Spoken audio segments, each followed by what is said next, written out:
ونتوكل عليه ونعوذ بالله من شرور أنفسنا ومن سيئات أعمالنا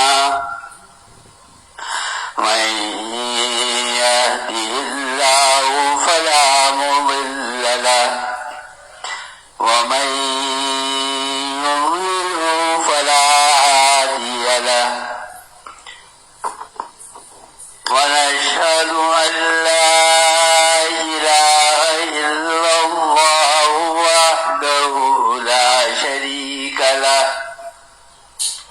ونشهد أن سيدنا ونبينا ومولانا محمدا عبده ورسوله صلى الله تعالى على خير خلقه محمد وآله وأصحابه أجمعين أما بعد فأعوذ بالله من الشيطان الرجيم بسم الله الرحمن الرحيم حميم والكتاب المبين إنا أنزلناه في ليلة مباركة إنا كنا منذرين فيها يفرق كل أمر حكيم صدق الله مولانا العظيم وصدق رسوله النبي الكريم ونحن على ذلك من الشاهدين والشاكرين والحمد لله رب العالمين.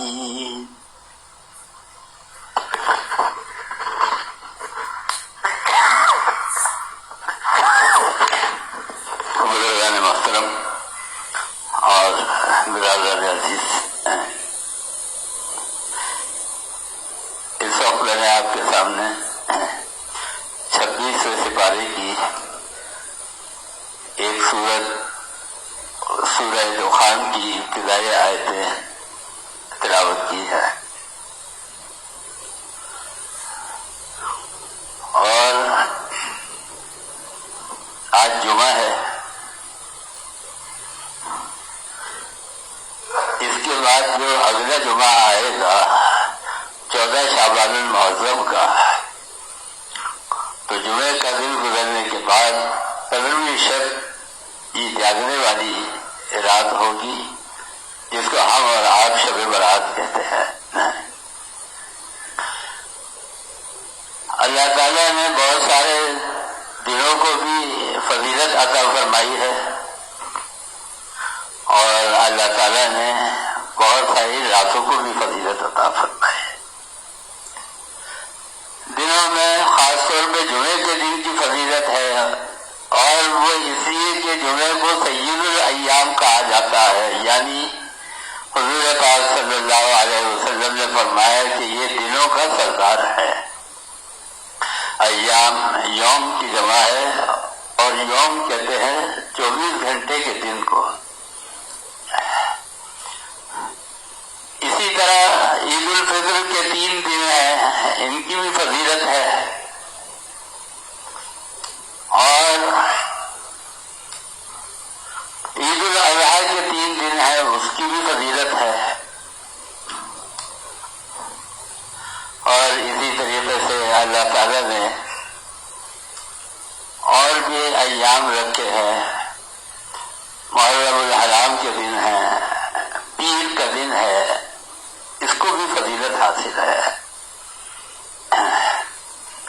راتوں میں سب سے افضل رات وہ رات ہے کہ جو لیلۃ القدر ہے، جس کے اندر اللہ تعالیٰ نے قرآن کریم نازل کیا. راتوں میں ایک رات وہ رات ہے حالات میں سرکار عالم صلی اللہ علیہ وسلم تشریف لائے، پیدا ہوئے، آپ کی ولادت سے باسعادت ہوئی، اس کو کہتے ہیں لیلۃ مولدی، آپ کی پیدائش کی رات، یہ بھی افضل ہے۔ تو دن بھی افضل ہے، بہت سارے اللہ نے دنوں کو فضیلت عطا فرمائی، اور راتیں بھی افضل ہے، اللہ تعالیٰ ہی نے راتوں کو بھی فضیلت عطا فرمائی۔ اب سوال یہ ہے کہ دن اور رات دونوں میں کون افضل ہے؟ ایک شخص آیا حضرت امام فخر الدین رازی رحمۃ اللہ علیہ کی خدمت میں اور کہا کہ حضرت میں آپ سے یہ پوچھنا چاہتا ہوں کہ خربوزہ افضل ہے یا تربوز افضل ہے؟ حضرت امام فخر الدین رازی رحمۃ اللہ علیہ نے فرمایا کہ بھائی میں تمہیں ایسے کس طرح بتا سکتا ہوں، جب تک میرے سامنے خربوزہ موجود نہیں اور جب تک میرے سامنے تربوز موجود نہیں تو میں آپ کو کیسے بتا سکتا ہوں؟ اس نے کہا کہ اچھا ٹھیک ہے، میں خربوزہ بھی لے آتا ہوں، تربوز بھی لے آتا ہوں۔ وہ تربوز بھی لے آئے اور خربوزہ بھی لے آئے۔ حضرت امام فخر الدین رازی رحمۃ اللہ علیہ نے دونوں چیزیں کھائی اور فرمایا کہ جب میں نے خربوزہ کھایا تو خربوزہ اپنی تعریف کر رہا ہے، جب میں نے تربوز کھایا تو تربوز اپنے فائدے بتا رہا ہے، دونوں اپنی فضیلتیں بتا رہے ہیں، دونوں کی شہادتوں میں فرق ہے، اس لیے میں کوئی فیصلہ نہیں کر سکتا، دونوں اپنی اپنی جگہ افضل ہے۔ اسی طرح علماء نے لکھا ہے کہ دن اور رات کے اندر یہ فیصلہ کرنا کہ کون افضل ہے، دن افضل ہے یا رات افضل ہے، دونوں کی اپنی اپنی فضیلت ہے، اس میں آپ فیصلہ نہیں کر سکتے کیونکہ شہادتوں کے اندر اختلاف ہے۔ بہرحال یہ رات آ رہی ہے شب برات کی رات، یہ بڑی اہم رات ہے، اور میں نے جو قرآن کریم کی سورہ دخان ایک سورت ہے اس کی ابتدائی آیت تلاوت کی ہے، اس میں اسی رات کا ذکر ہے۔ فرمایا کہ حامیم والکتاب المبین انا انزلناہ فی لیلۃ مبارکۃ انا کنا منذرین۔ حامیم یہ لفظ ان الفاظ میں سے ایک لفظ ہے جو حروف مقطعات کہلاتے ہیں، اور بعض فقہاء نے لکھا ہے کہ یہ حروف مقطعات جو ہے الف لام میم، حامیم، الف لام میم صاد قاف نون کاف ہا یا عین صاد، یہ سارے جتنے بھی حروف ہیں علماء نے لکھا ہے کہ ان حروف کے اندر بھی اللہ تعالیٰ نے جادو کا طور رکھا ہے۔ اب وہ عامل کس طریقے سے اس کو لکھ کے دیتے ہیں، اس کی کیا ترتیب ہوتی ہے، لیکن حضرت تھانوی رحمۃ اللہ علیہ نے بھی اپنی کتاب اعمال قرآنی کے اندر جہاں اور بہت سارے تعبیر لکھے ہیں وہاں پر انہوں نے حروف مقطعات کے نقش بھی لکھے ہیں۔ یہ حروف مقطعات وہ ہے کہ جس کے معنی کسی کو نہیں معلوم، الف لام میم کے کیا معنی ہیں کسی کو نہیں معلوم، کاف ہا یا عین صاد کسی کو بھی نہیں معلوم، یہاں تک کہ سرکار دو عالم صلی اللہ علیہ وسلم کو بھی اس کے معنی نہیں معلوم۔ آپ نے فرمایا کہ اللہ جانتا ہے، واللہ اعلم، اللہ جانتا ہے، میں نہیں جانتا ہے۔ اس سے ایک بات یہ پتہ چلی کہ حضور اکرم صلی اللہ علیہ وسلم کو بھی غیب کا علم نہیں تھا۔ اگر حضور اکرم صلی اللہ علیہ وسلم کو غیب کا علم ہوتا تو ان الفاظ کے معنی معلوم ہوتے، لیکن آپ کو بھی اللہ تعالیٰ نے یہ علم عطا نہیں فرمایا. ایک امام ہے امام المعاصرین، امام محمد ابن سیرین رحمۃ اللہ علیہ، بہت بڑے معبر ہیں، عالم ہیں، مدینے کے اندر رہتے ہیں. اور ایک مرتبہ انہوں نے خواب کے اندر دیکھا کہ حضور اکرم صلی اللہ علیہ وسلم تشریف لائے ہیں اور آپ کے سامنے پنجہ اس طرح کر دیا کہ پانچوں انگلیاں امام محمد ابن سیرین رحمۃ اللہ علیہ کے سامنے ہے. واقعہ یہ ہے کہ حضرت امام محمد ابن سیرین رحمۃ اللہ علیہ حج کرنے جاتے تھے،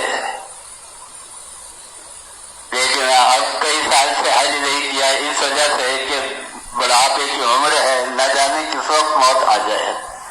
میں یہ چاہتا ہوں کہ مدینے میں دفن ہو، اس لیے حج کو نہیں جاتے تھے.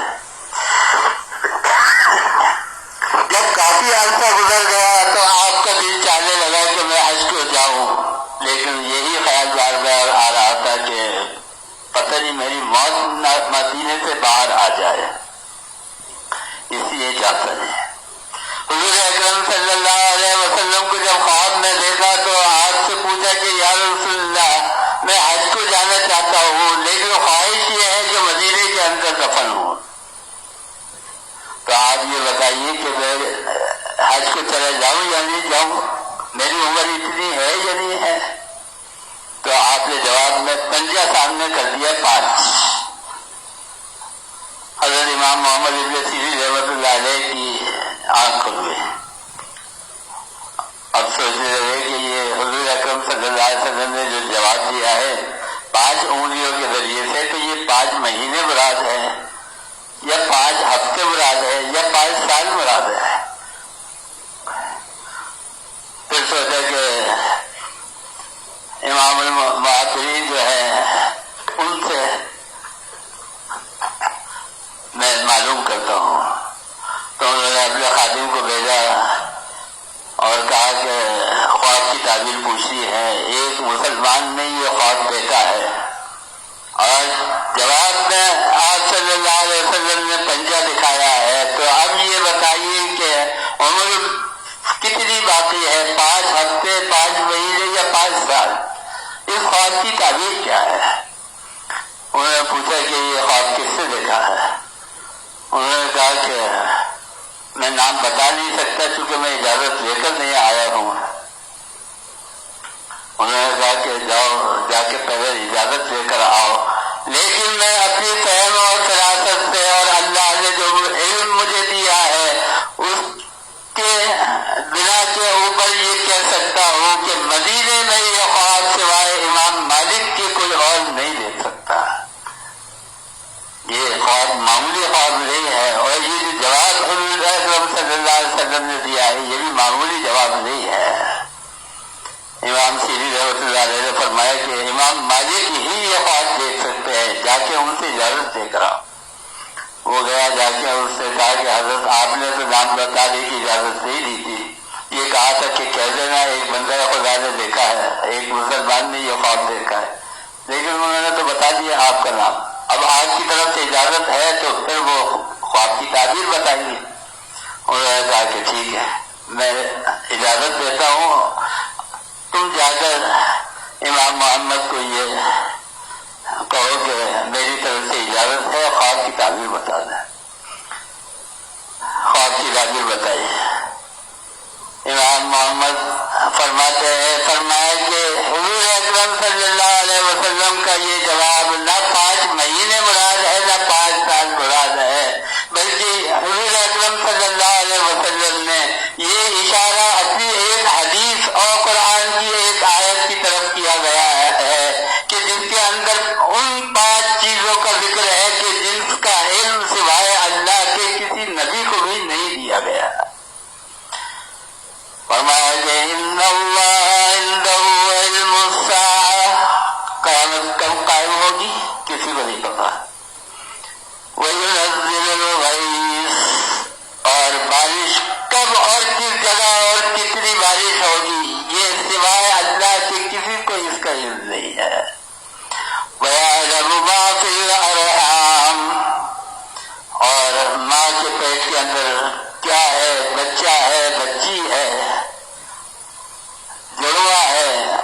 اکیلا ہے، اس کا علم صرف اللہ کو ہے۔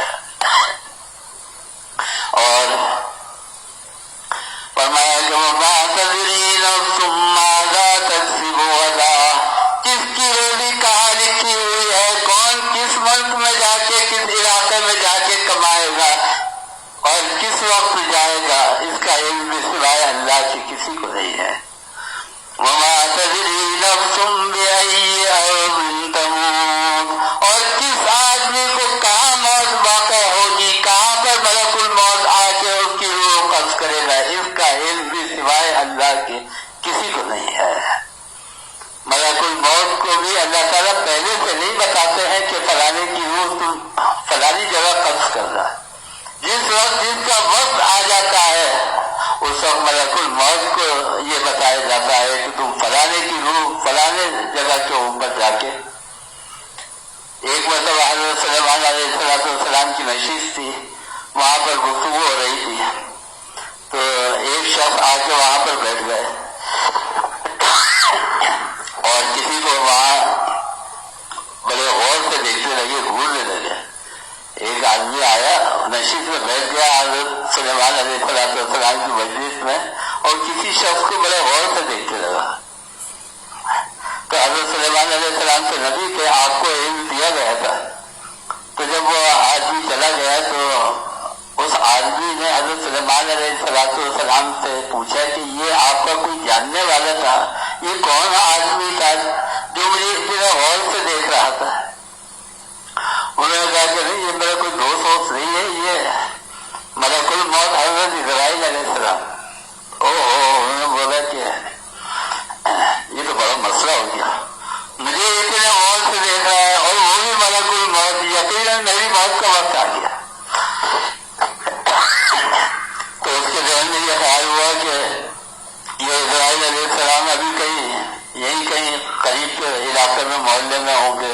تو حضرت سلیمان علیہ السلام سے کہا کہ آپ سے ایک ریکویسٹ ہے، درخواست ہے۔ انہوں نے پوچھا کہ کیا؟ انہوں نے کہا کہ آپ کو اللہ نے ہواؤں کے اوپر بھی طاقت دی ہے، عبور دیا ہے، آپ کو اختیار دیا ہے، آپ ہوا کے ذریعے سے مجھے فوراً ہندوستان کے اندر پہنچا دیں تاکہ میں موت سے بچ جاؤں۔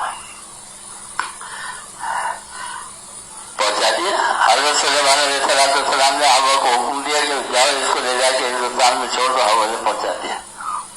حضرت اسرائیل علیہ السلام کی تو ڈیوٹی یہ لگی تھی کہ کہاں پہ موت آنی ہے، تو حضرت اسرائیل علیہ السلام پہنچے ہوئے تھے ہندوستان، اور انہوں نے وہاں پہ اس کی روح قبض کر لی۔ جب واپس آئے اور دوبارہ حضرت سلیمان علیہ السلام کی مجلس کے اندر بیٹھے تو حضرت سلیمان نے پوچھا، ابھی تھوڑی دیر پہلے تم آئے تھے تو بڑے غور سے ایک آدمی کو دیکھ رہے تھے، کیا بات تھی، ماجرا کیا تھا؟ انہوں نے کہا کہ مجھے اللہ تعالیٰ کی طرف سے یہ حکم ملا کہ جاؤ اور ابن فلاں کی روح جو ہے وہ ہندوستان کے اندر فلانی جگہ کے اوپر روح قبض کر رہا۔ تو میں یہ حیران تھا کہ جب میں جانے لگا تو راستے سے گزرا، آپ کے محل میں دیکھا میں نے کہ یہ آدمی بیٹھا ہوا ہے۔ تو میں یہ سوچ رہا تھا کہ اللہ نے تو مجھے حکم دیا ہے کہ ہندوستان میں اس کی روح قبض کرو، اور یہ آپ کے پاس بیٹھا ہوا ہے۔ میں یہ بتا رہا ہوں کہ انسان کو موت جو ہے وہ کس طرح اس کی اپنی جگہ کے اوپر پہنچا دیتی ہے جہاں موت آنی ہوتی ہے۔ تو اللہ کو صرف اللہ کو یہ علم ہے اور کسی کو علم نہیں ہے کہ کس کو کس وقت اور کہاں موت آئے گی، یہ علم بھی اللہ کو ہے۔ تو میں یہ بتا رہا تھا کہ 5 چیزیں ایسی ہیں کہ جس کا علم اللہ تعالیٰ نے نبی اور پیغمبر کو بھی نہیں دیا۔ اسی طرح یہ جو حروف مقطعات ہے، الف لام میم حامیم کاف ہا عین صاد، اس کا علم بھی اللہ تعالیٰ نے نبیوں کو نہیں دیا، نبی کو بھی نہیں دیا، سرکار دو عالم صلی اللہ علیہ وسلم کو بھی نہیں۔ میں یہ بتا رہا تھا اس کے اندر ایک آیت ہے، انا انزلناہ فی لیلۃ مبارکہ، کہ ہم نے قرآن کریم کو نازل کیا لیلہ مبارکہ کے اندر۔ اور ابھی تھوڑی دیر پہلے میں نے آپ سے عرض کیا تھا کہ قرآن مجید نازل ہوا ہے ليلۃ القدر کے اندر. ليلۃ القدر الگ ہے اور ليلۃ البراءت اور لیلہ مبارکہ یہ الگ ہے. لیلہ براءت اور لیلہ مبارکہ یہ کہتے ہیں شب براءت کو. تو قرآن کریم کہتا ہے کہ لیلہ مبارکہ میں ہم نے قرآن کریم کو نازل کیا ہے. وہاں پر قرآن کہتا ہے انا انزلناہ فی لیلۃ القدر، ہم نے لیلۃ القدر کے اندر قرآن کو نازل کیا. تو یہ کیا وجہ ہے؟ اصل میں قرآن کے نزول کی دو منزلیں ہیں، دو مرحلوں میں قرآن کریم نازل ہوا. ایک مرحلہ یہ ہے کہ اللہ تعالیٰ نے نزول قرآن کا فیصلہ فرمایا، یعنی ایک نوٹیفیکیشن جاری کیا ہے کہ ہم اس امت کے لیے قرآن کریم ایک کلام ہے وہ نازل کریں گے آخری نبی خاتم النبی صلی اللہ علیہ وسلم کے اوپر. خاتم النبیین ہے سرکار عالم صلی اللہ علیہ وسلم، ان کے اوپر ہم یہ قرآن کریم نازل کریں گے. یہ فیصلہ کر دیا ہے اللہ تعالیٰ نے. یہ فیصلے کی رات کون سی ہے؟ یہ شب براءت ہے. فرمائے گے فیہا یفرق کل امر حکیم، اس رات کے اندر بڑے بڑے فیصلے کیے جاتے ہیں. کون سے فیصلے کیے جاتے ہیں؟ امتوں کے، قوموں کے فیصلے کیے جاتے ہیں.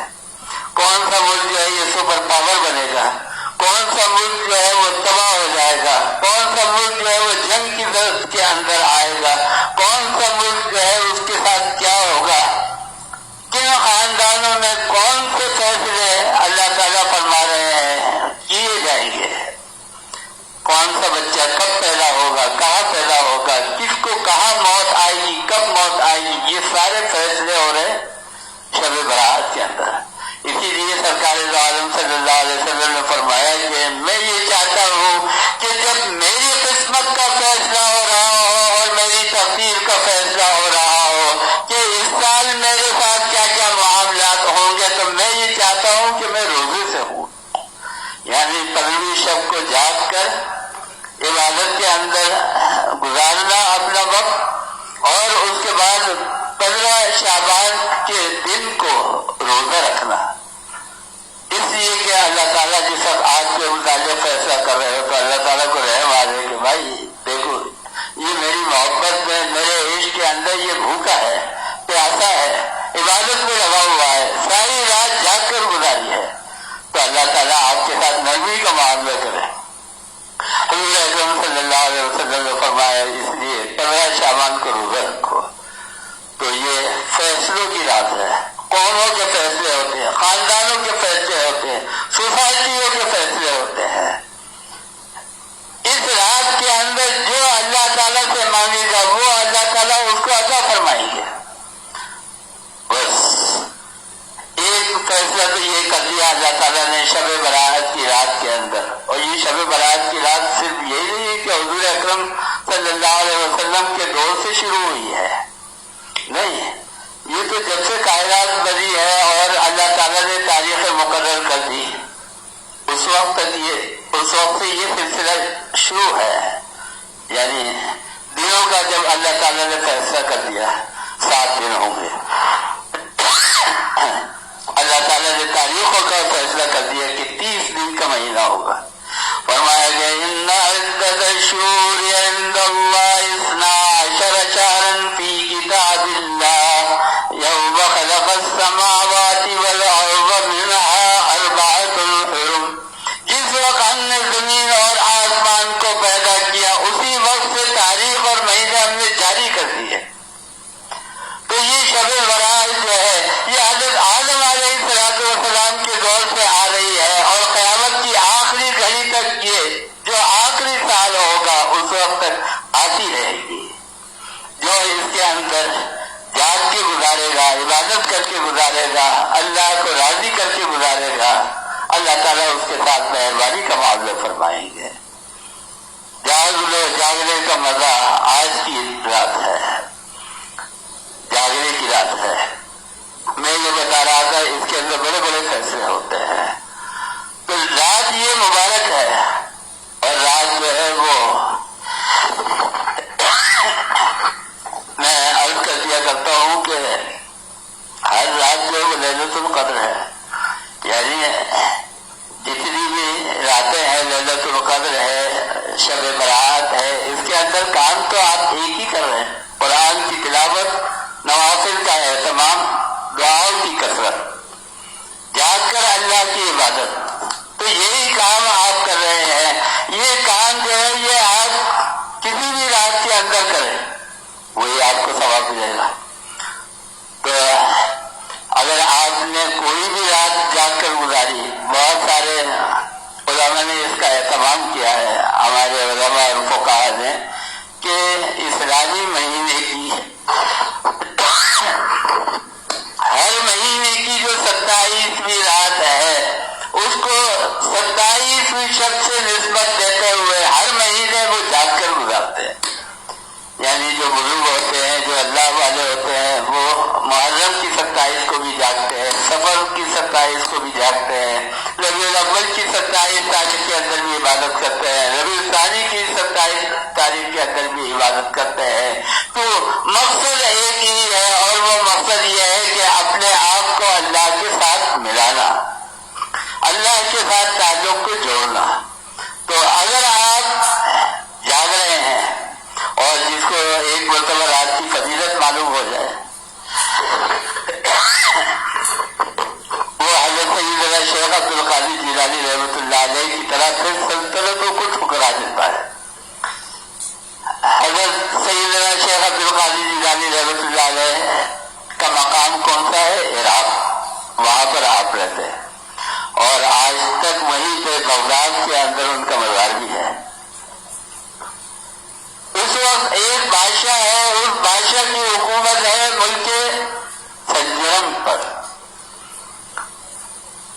اور گرمی کے زمانے میں آپ نے دیکھا ہوگا کہ چھتریاں جو استعمال ہوتی ہے، جو ممالک گرم ہیں جیسے سعودی عرب وغیرہ ہے اور دوسرے ریگستانی علاقے ہیں، تو وہ کالے رنگ کی چھتری، موٹے کپڑے کی کالے رنگ کی چھتری استعمال کرتے ہیں تاکہ اس کی تمازت اور تپش سے محفوظ رہ سکے. تو وہاں کی چھتریاں بہت مشہور تھی، ملک سنجر کی. تو وہاں کا جو بادشاہ تھا، بادشاہوں کو تو عقیدت ہو ہی جاتی ہے، اور وہ پیروں کے، فقیروں کے، درویشوں کے دربار پہ جا کے وہاں حاضری دیتے ہیں، ملاقات کرتے ہیں، فیض حاصل کرتے ہیں. اس کو بھی عقیدت ہو گئی ہے. حضرت سیدنا شیخ عبد القادر جیلانی رحمۃ اللہ علیہ سے کہا کہ میں آپ کو ایک گفٹ دینا چاہتا ہوں، تحفہ. کیا؟ کہنے لگا کہ یہ جو میرا ملک ہے، ملک سنجر ہے، اس کی آدھی سلطنت میں آپ کے نام کرتا ہوں. اس کا وظیفہ آپ کی مسجد کے لیے، آپ کی خانقاہ کے لیے، آپ کی درگاہ کے لیے ہوگا. آپ جس طرح دین کے کام کرنا چاہیں، آپ اس سے اپنا خرچ چلائیں، مسجد کا، مدرسے کا، خانقاہ کا. فرمایا کہ چوں چتر سنجری رخ بختم سیاہ باد. جب یہ پیشکش کی گئی، حضرت سیدنا شیخ عبد القادر جیلانی رحمۃ اللہ علیہ کو غصہ آ گیا. فرماتے ہیں، فرمایا کہ چوں چتر سنجری رخ بختم سیاہ باد، در دل اگر بود حوث ملک سنجرم. اگر اتنی سی بھی حوث اور خواہش میرے دل میں ہو تیرے ملک سنجر کی، تو خدا کرے کہ میرا مقدر جو ہے وہ کالا ہو جائے، سیاہ ہو جائے. اپنے آپ کو بددعا دیتے ہیں کہ اگر لالچ میرے اندر اگر موجود ہے تو میں اپنے حق میں بددعا کرتا ہوں کہ اللہ تعالیٰ میرا نصیب جو ہے وہ کالا کر دے، سیاہ کر دے. کیوں چتر سنجری رخ بختم سیاہ باد، در دل اگر بود حوث ملک سنجرم. رانگا کے آپ کم خبر الملک نیم شب، رانگا کے آپ کم خبر الملک نیم شب، من ملک نیم و روز بیت جو نمی غرم. فرمایا کہ تو مجھے آدھے ملک کی سلطنت دینا چاہتا ہے. جب میں رات کو کھڑا ہوتا ہوں تو اللہ تعالیٰ ساری زمین کے اوپر، پورے کائنات کے اوپر مجھے سلطنت عطا فرماتے ہیں. فرمایا کہ تیری سلطنت جو ہے میں یہ بتا رہا تھا یہ جو رات کا مزہ ہے اس کا ایک اپنا مزہ ہے. جو لوگ رات کو جاگتے ہیں تہجد کے اندر اٹھتے ہیں تہجد پڑھتے ہیں نوافل پڑھتے ہیں وہ سمجھتے ہیں کہ اس رات کا کیا مزہ ہوتا ہے جب بالکل تنہائی کا عالم ہو. میرے حساب سے اکثر بادشاہ سابقہ رہتا ہے کسی کام کے سلسلے میں تو انہوں نے مجھ سے کہا کہ آپ جو ہے لیٹ آور میں آیا کریں رات کو دیر سے. میں نے کہا کہ کیوں؟ کہہ رہے بڑے سکون کا وقت ہوتا ہے کوئی شور شرابہ نہیں ساری دنیا جو وہ سو رہی ہوتی ہے خاموشی میں آدمی اپنا کام کر سکتا ہے. جب آپ دنیا کے کام کے لیے یہ سمجھتے ہیں کہ سکون خاموشی اور یکسوئی کی ضرورت ہے تو رات کے وقت کا انتخاب کریں. آپ کتنا ہی دن کی نمازوں کے اندر چاہے اپنا دل لگا لیں اللہ توفیق عطا فرماتے تو اور بات ہے ورنہ وہ مزہ اور وہ یکسوئی آپ کو دل میں آ نہیں سکتی جو رات کو تہجد کے وقت میں آپ کو ملے گی. یہ آپ جب چاہے تجربہ کر کے دیکھ لیں. بس یہ رات جو ہے اگر آپ روز نہیں جاگ سکتے اور روز اللہ کی عبادت نہیں کر سکتے تو کم از کم اس لیلۃ البراءت کے اندر اس شب براءت کے اندر کی جو اگلے جمعے کو آ رہی ہے کم از کم اس کے اندر جا کر آپ اپنی تقدیر بدلوا لیں اور اپنے نصیبوں کو جو ہے وہ سنوار لیں. اللہ تعالی ہمیں رات کو سب کا عمل کی توفیق عطا فرمائے.